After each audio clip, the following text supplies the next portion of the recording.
Okay, today I want this topic, defeating temptation. I think it could also be called defeating problems in life, not just defeating temptation. I think, so when I say temptation, temptation is what gets us into trouble. And then we have problems in life, and everybody has problems in life. So if I were to say one sentence about this whole message that I'm about to do, I would say this. I think it's easier to live a life, this life on this earth, if your mind is on God.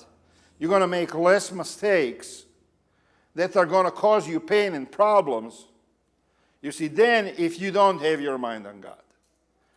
So that would be the premise of this whole thing. In other words, people who do not have their mind on God and on the spiritual things, Satan and the world and everything else that's going on is going to cause them to make mistakes that are going to have all kinds of consequences and all kinds of problems. So that's what I want to talk about today. So 1 John 2:16 says, "For everything in the world," and now look at what it says, "the lust of the flesh, the lust of the eyes, and the pride of life comes not from the Father, but from the world." So in this verse, you have a template, not just for how temptation works, but also how problems develop. Because remember, temptation, if acted upon, is going to end in problems. So you're a young person, you're not married, and you fall into this. You have natural urges, right? But then you fall into this temptation. You see a girl or you see a boy, and you're not married, and this is lust of the flesh, right? And you decide you're going to engage in an activity, right? There is going to be a consequence for that. Lust of the eyes, things that we want in life, money, material things. You decide that you want something so bad that you're willing to take steps that are not right. There's going to be a consequence. So temptations, when you act on them and when you actually do an act, in Christianity we call that sin, or you can call it a mistake, or you can call it whatever you want to call it. But that leads to problems in life. And, I think that's why a lot of people on this planet today, they have problems, so many problems that are self-caused. In this life, we already can expect problems to come from the outside. You may end up getting a raw deal on your genetics and may have an illness or a disease that there is nothing you could have done about it. You may have built your house in a hurricane zone or an earthquake zone, and it gets taken away. You may be unfortunate where you are in a bad car accident and it leaves you paralyzed. I mean, you get the idea. There are so many problems in this world that we cannot control and we don't have any control over. That's just life. People, a friend of mine, when we were kids, I told you, they went on a vacation one summer with 3 boys and came back with 2. One of them drowned. So these things happen, in life. But on top of that, people also constantly make bad decisions, so bad that they add to their problems and they multiply their problems. So that's what we want to avoid. There is nothing you can do about a tornado that comes all the way from Oklahoma and ends up in Denver. You can't do anything about it. You can hide. You can go into your basement. Hopefully you have a decent house, all of that stuff, right? But if it takes the roof off of your house, you got to deal with it. You couldn't have prevented that. But there are so many preventable problems that we can prevent if our mind is on God. So we have a template here. Everything in the world, the lust of the flesh, the lust of the eyes, and the pride of life, comes not from the Father, but from the world. So we have three enemies, and they are my old nature. I'm not going to talk about that today. My old nature is the flesh, the things that we want. And then you have Satan. So you already, as a Christian, you are already surrounded by three potential problems. You have your old nature, which has a propensity to sin. And then you have Satan, who is actively pulling you into the sinful lifestyle. And then you have the world and the world's values. And this is nowhere more prominent than in the United States of America. Nowhere. The wrong values. And we, in this country, obviously, people take pride in these values. Money, success, power, fame. Those are the values that we have in our society today. And these values, they are pushed constantly by advertising. You see that, anywhere you turn, you see advertising. Anywhere you look around your culture, you're going to see this in the culture. You turn on the internet, you look at social media, it's everywhere. Materialism. Celebrities, they promote these ideas as well. Influencers, they promote all of these ideas as well. You go on Facebook and you see people, showing off their vacations and their cars and their fancy new clothes. And they pictures of their 200 a plate meals, and all of that kind of stuff, And we are constantly bombarded by that. And the message is, this is important. This is what it means to be successful. This is what it means to arrive, to get there. But the Bible is very clear. Everything in this world, the lust of the flesh, the lust of the eyes. So you have sex, you have lust of the eyes, money, you have pride of life, which is power. It comes not from the Father, but it comes from the world. So this world uses sex, money, and power to entice even the Christians into the wrong lifestyle. Even the Christians into valuing the wrong things. The things that have no value in God's eyes. So how do you fight this? How do you fight this? Because it's not just, I don't want to just say today, we need to stay away from temptation because it leads to sin.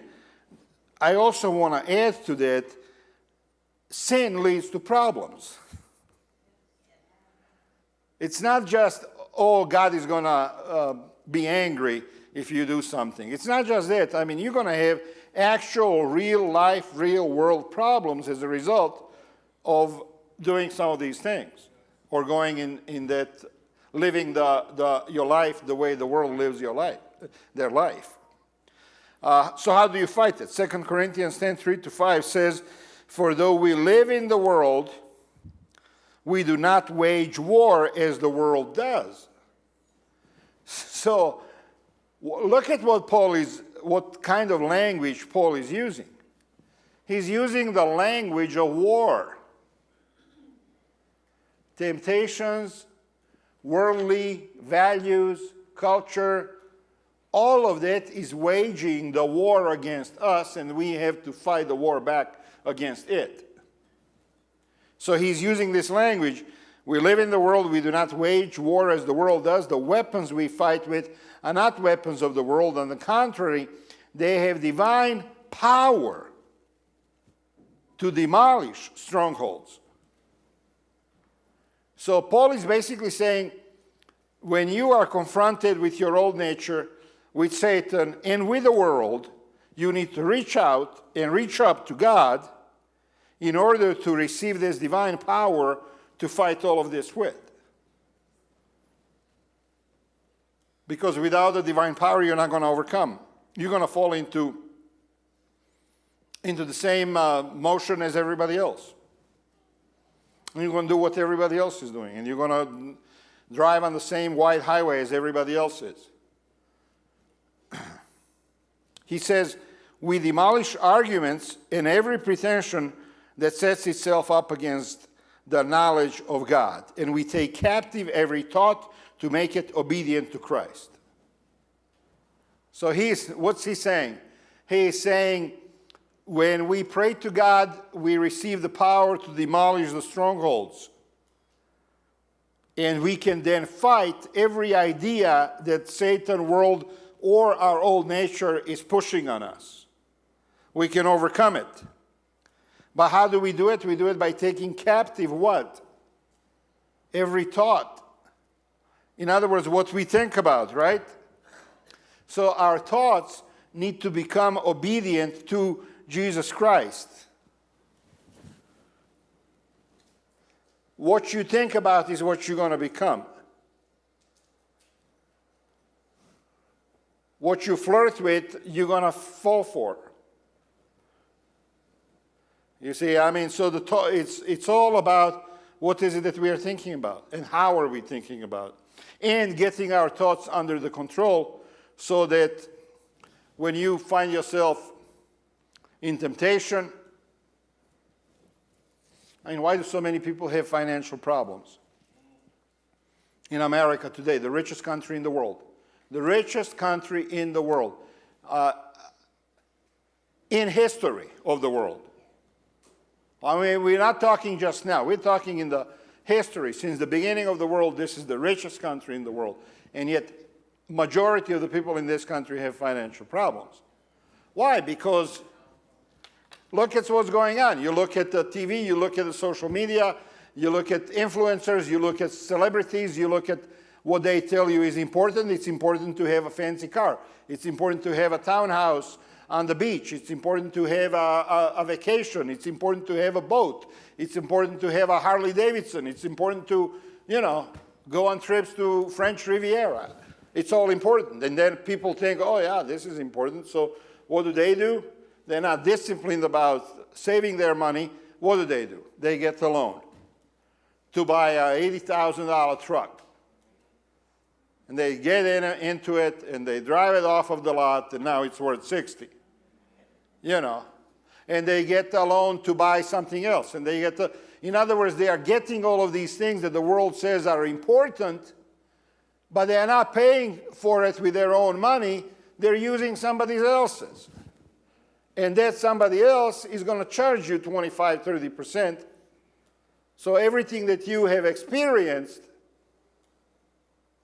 and you had maybe a great vacation or whatever, right?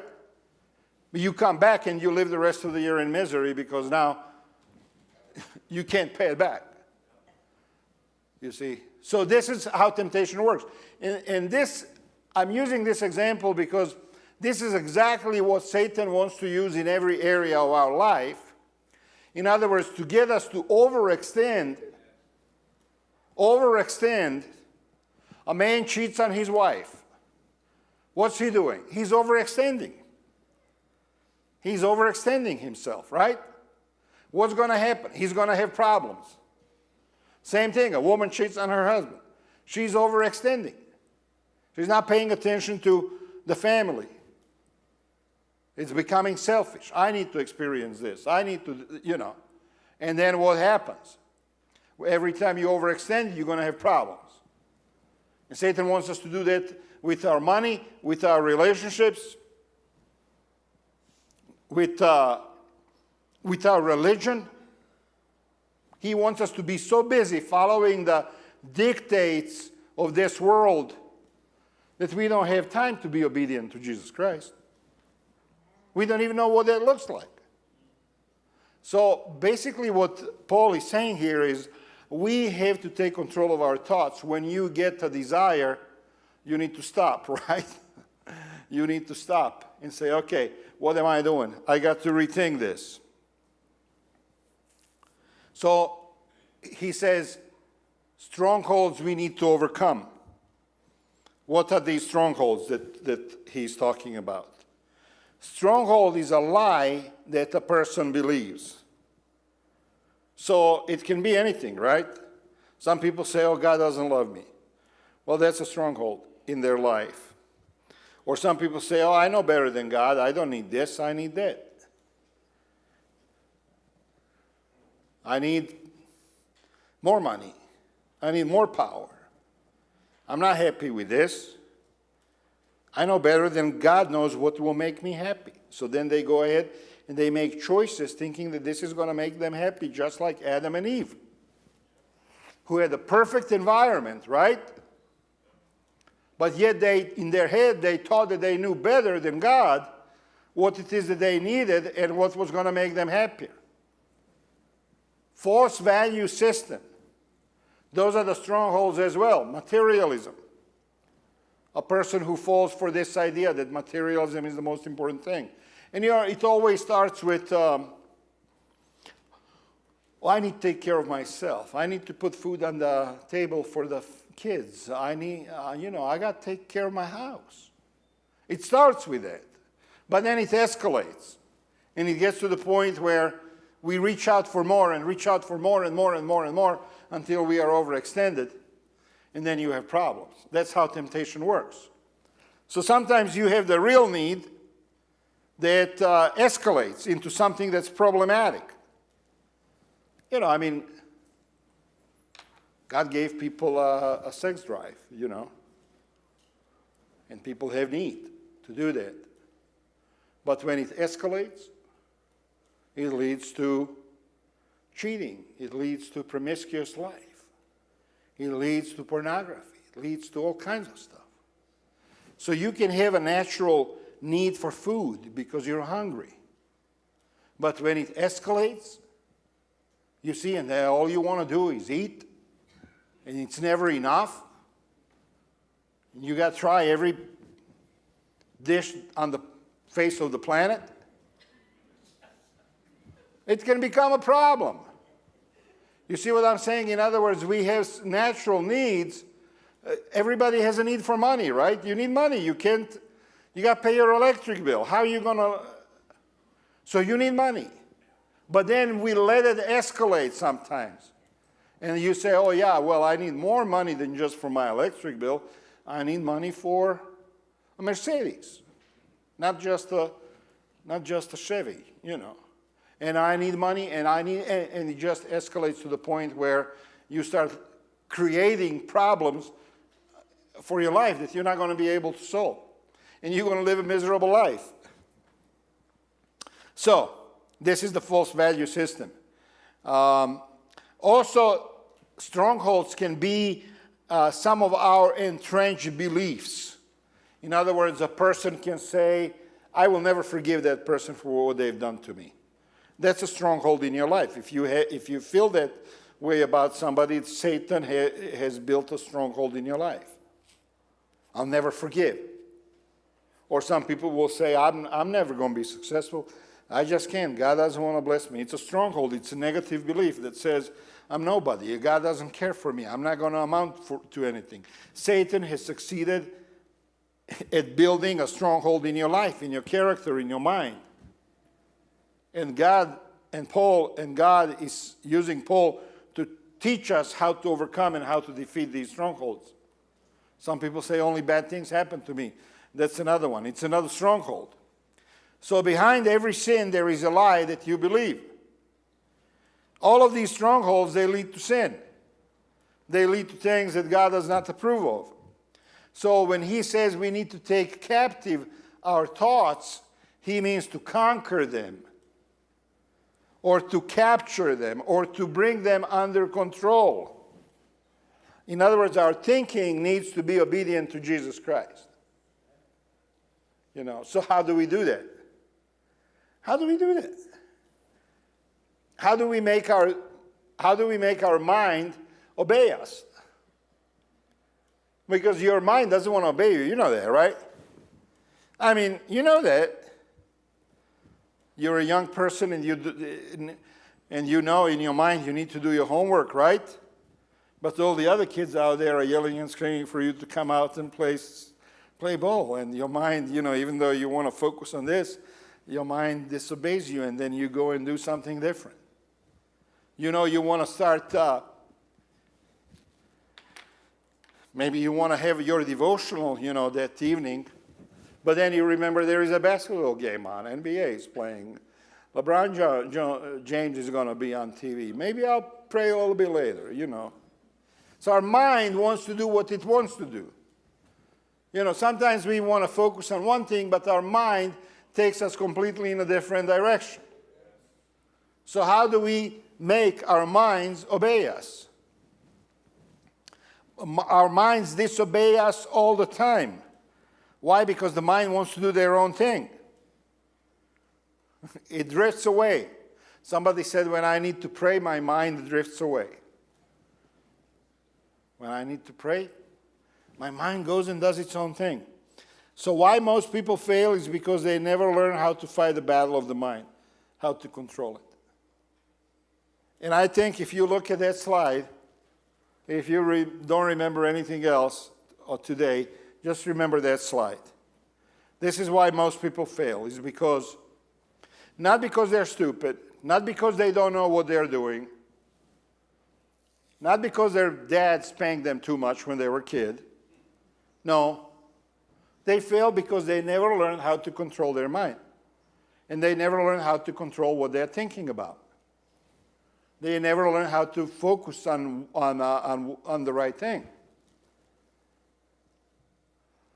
Because the mind is wild, wants to do its own thing, wants to wander, wants to run off, wants to experience all kinds of other things. And you are not able to control it. And Satan knows this and he uses it. And he uses it and he puts things in front of you that your mind is going to run with if you don't control it. James 1:14 and 15 says, but each person is tempted when they are dragged away by their own evil desire and enticed. So everybody, we have a desire, right? You have a desire. Desire can be a healthy desire. Maybe you want to be successful, right? It's a healthy, it's a normal human desire that God had installed in all of us to be successful. Nobody wants to be a failure. Nobody wants to be a loser. But if it gets away from you, where you all of a sudden decide that you are going to be successful no matter what, and you're going to step on anybody and everybody in order to get there, and you are going to bury all of your ethics in order to become successful. You see, so that desire that was normal at one point can become a Frankenstein, a Dracula that is destroying you. So something that was normal, that was healthy, a desire can become evil and can take you in a direction that you don't want to go. And then after desire has conceived, it gives birth to sin, and sin, when it is full grown, gives birth to death. Another translation says, temptation comes from the lure of our own desires, which entice us and drag us away. And this translation uses the word lure. And you know what is a lure, right? If you're fishing, right? The lure, it has to be enticing, right? It has to be shiny. It has to be fancy. It has to be something that attracts us. And the fish sees this lure, and the fish is like, wow, I'm going after this thing, And Satan knows this. I remember first time I was driving to Los Angeles, and this was the first time I ever came through Las Vegas at night. It was 3 o'clock in the morning. I thought it was the most beautiful city in the world. I mean, the lights were just amazing from like 50 miles away. Oh my goodness, I said, I never seen anything like this. I was ready to move there and live there. It was just, amazing at night, The lure, the shiny, and this is what that city represents in this world, We want that shiny, we are attracted to it, and Satan always, pulls that lure back and forth in front of our eyes, and we get sucked into it and we want it. That's how temptation works. And then once you grab onto that lure, it leads to evil actions, and then the evil action lead to death. So step one is desire. Desire starts inside of your mind. Oftentimes, like I said, it's a natural desire. Food, success, natural human needs, right? Oftentimes. That's how it starts. And but then you have a desire, and let's talk about money. Let's say I have a desire for money, and to pay my bills, to pay my rent, to pay my car insurance, to pay my gas, to eat. But then I read the verse in the Bible where Jesus says, do not worry about the tomorrow, where Jesus says money is where Bible talks about money being the root of all evil. You see, so I start thinking about that. But then the next thing that comes into play is doubt, right? Is doubt. And then I say, did Jesus really mean that money is the root of all evil? I mean, did God really say, for you young people, no sex before marriage? Did God really say that? Or can we work around that a little bit? Right? I mean, it's like Adam and Eve in the garden. Did God really say that you can't have that tree? Did he really say that? So you have a desire, right? But then you start doubting what God wants for you. And you start questioning God and wondering if God is being a dictator. Why would he tell me not to have this tree? Why? If he's a loving God, if he's my loving Father, and then Satan comes in and says, oh yeah, it's because he doesn't want you to be smart as he is. And then you see how temptation works? But it all starts in your head. It all starts in our head. And next thing you know, Adam and Eve, they're in a perfect environment, and they throw it all away because the desire for more knowledge, and then doubt that God does not want what's best for them, or that God is somehow being unfair. And look at where we are today as a result of that. And look at where all different people, the problems and the issues that we have as human beings, because we are not able to get away from this mode of thinking. We are not able to escape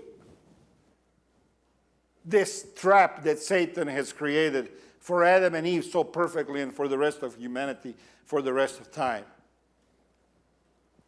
Desire, then you question God, and the next thing you do is you step out and you do it. You disobey God. You have deception there. Lure is shiny and flashy. Temptation always looks better than it is. Right? Always looks better than what it is. I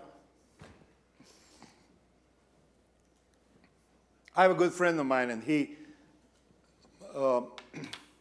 makes good money. And he told me a story about how, he says, one day I'm sitting here in my office and working. He had a very successful business. And he said, I got this notion in my head that I needed to have a motorcycle, and a good one, an expensive one, And he says, I just couldn't get it out of my head. And I'm thinking to myself as he's telling me this story, this is the perfect example of how we are as human beings. We get into our head that we need something, right? I need that fruit from that tree. And in his head it was, I need this motorcycle. And the way he tells the story is a lot funnier than I do. But he went out there and he bought a motorcycle. And then he started riding it. But he is one of those people that loves human conversation and companionship. So he says to me, I went on a bunch of rides with these guys, and all I'm doing is I'm staring at their back as we are riding down the road. And I can't talk to anybody, I can't communicate with anybody, And he says, I turned around and I sold it and I got rid of it because it was not. But he couldn't stop himself from buying it in the first place. You see what I'm saying? And sometimes we as human beings, we have to take the step because we can't help ourselves. He couldn't help himself. Luckily, it was just a purchase, right? Luckily, he didn't do something stupid. What people do, they sometimes do such stupid things that destroy their life forever. Their life, their reputation, everything, right? Their friendships goes away because they couldn't help themselves. And they went and did something that they shouldn't have. And Satan loves it. Because the next thing that's going to happen is disobedience and defeat. You go for it, you experience a temporary elation and excitement. It's like people who are addicted to shopping. You know that this is a real thing, right? Some people are literally addicted to shopping because that's how their brain works. When they go and they shop, they go to Walmart or they go to the mall or they go on Amazon and they buy something. Something happens in the brain where the chemicals are released and they are feeling better. They're feeling better because they bought something. It's like an addiction. So they can't stop themselves and you'll go to their house and they will have 150 pairs of pants. And, hundreds of pairs of shoes. Jackie? Okay. I'm just checking. You see, people get to that point where they just can't resist. It's chemical. It's an addiction. But it's defeating. It's temporary. You feel that for a moment. You feel relieved. You feel like, oh yeah, I got the new pair of pants.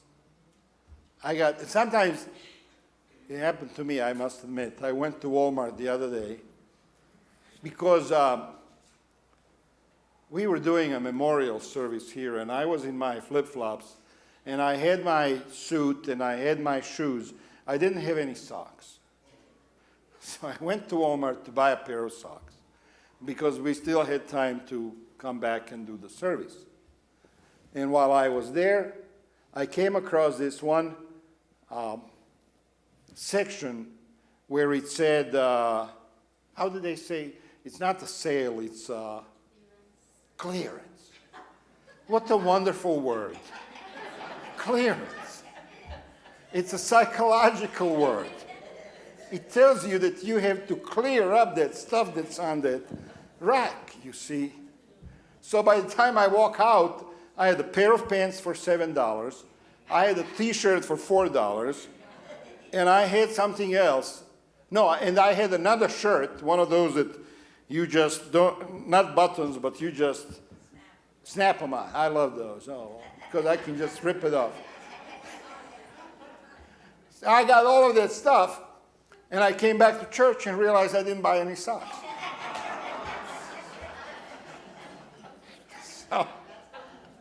So I did the service without the socks. Nobody noticed. But this is how temptation works, right? Luckily, I just bought $25 of stuff. I didn't do something else which could have been much stupider, you see.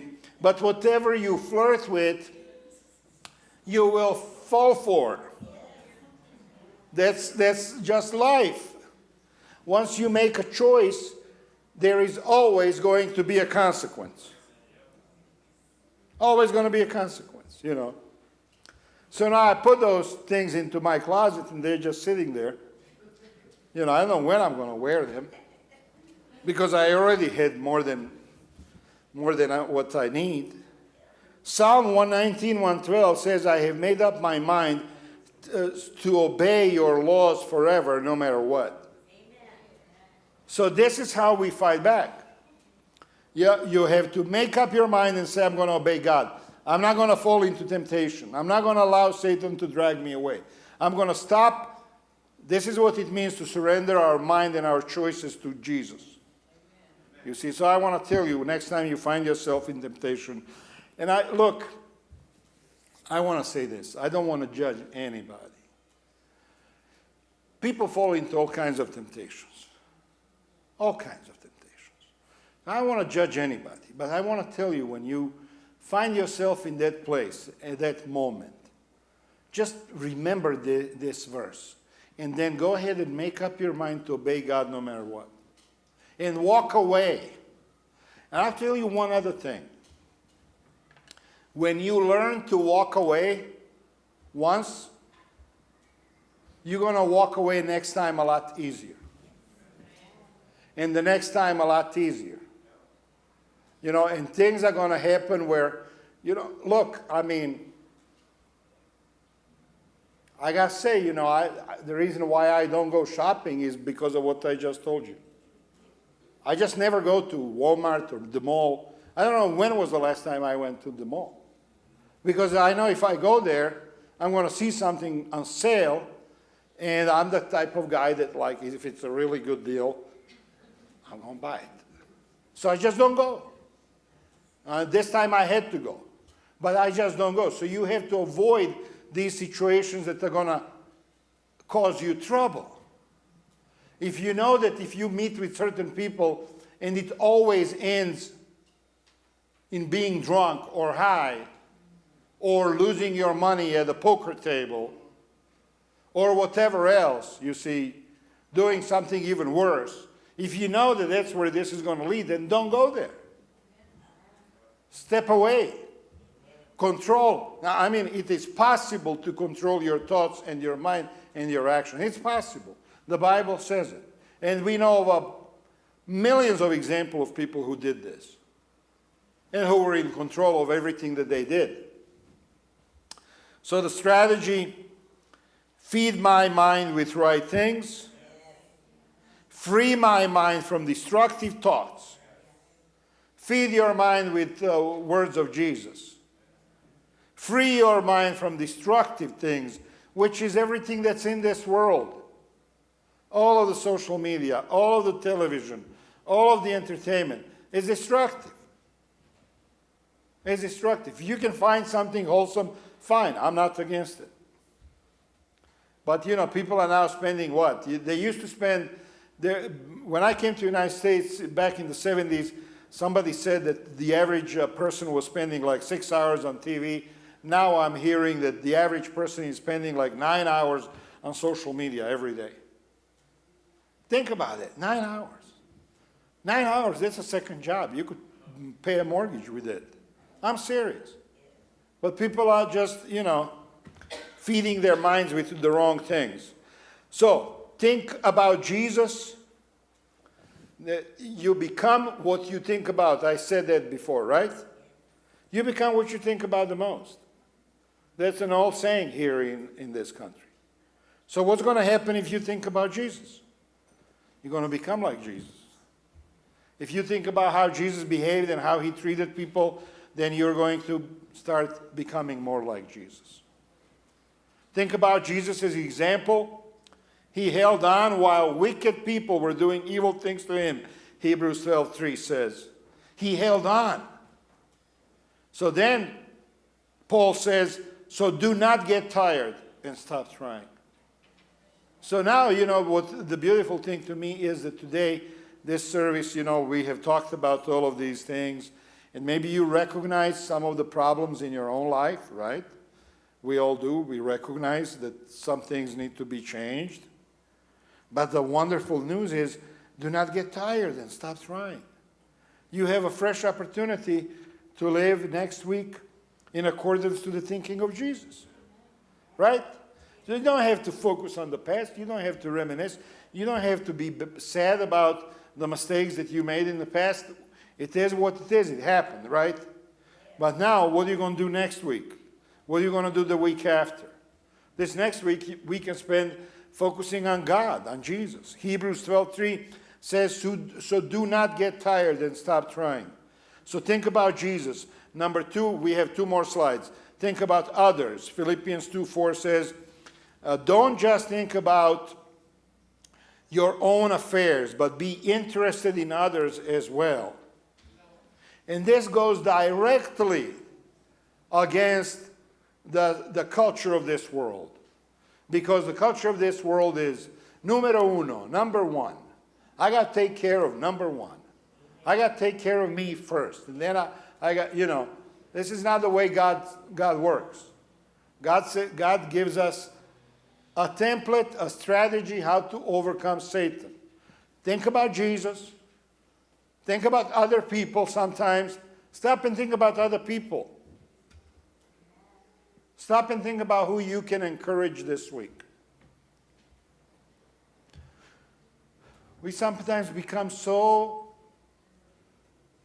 under so much burden and problems that we are so obsessed with our own needs that we forget to, even our loved ones we forget, to say, hey, how you doing?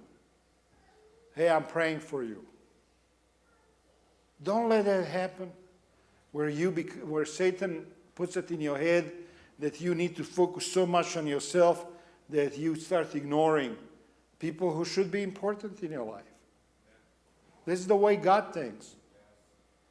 And you think God didn't have running the universe and he's thinking about us, to send Jesus, to die for us, and to save us? God could have squashed this planet just like this. Boom, gone. But he's doing all of this stuff, bringing Jesus Christ into our lives so that we can be saved, that we can have a better life. So we also need to think about others as well. And the last point, think about eternity. Colossians 3:2 says, think about the things of heaven, not the things of earth. And that's what we need to do. When we follow this template and this advice from the Holy Book, from God's Word, then we can have a chance of overcoming Satan and his temptations in our lives. So I hope that this was helpful, and God bless you.